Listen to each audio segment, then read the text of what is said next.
بعض لوگ الو کو بھی منحوس سمجھتے ہیں کہ یہ جس مقام پر بولتا ہے وہ جگہ اجاڑ ہو جاتی ہے، اس لیے یہ منحوس ہے۔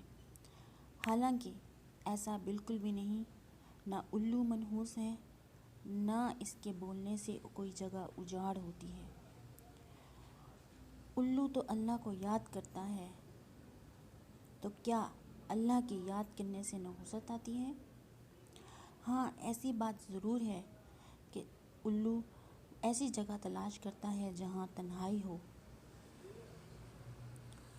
اس کو اندیشہ نہ رہے کہ یہاں کوئی رہائشی ہے، وہ اجڑی ہوئی جگہوں پر بیٹھتا ہے۔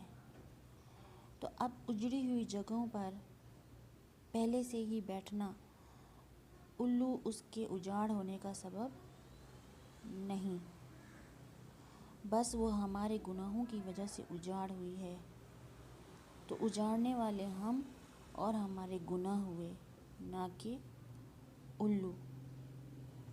اور جب یہ منحوس اور گناہگار نہیں بلکہ ہم ہیں، تو پھر الو کیسے ہوا؟ لہٰذا ایسا عقیدہ رکھنا غلط ہے۔ الو اللہ کی عبادت میں مشغول رہتا ہے، اللہ کی حمد و ثنا بیان کرتا ہے، تنہائی میں، مراقبے میں۔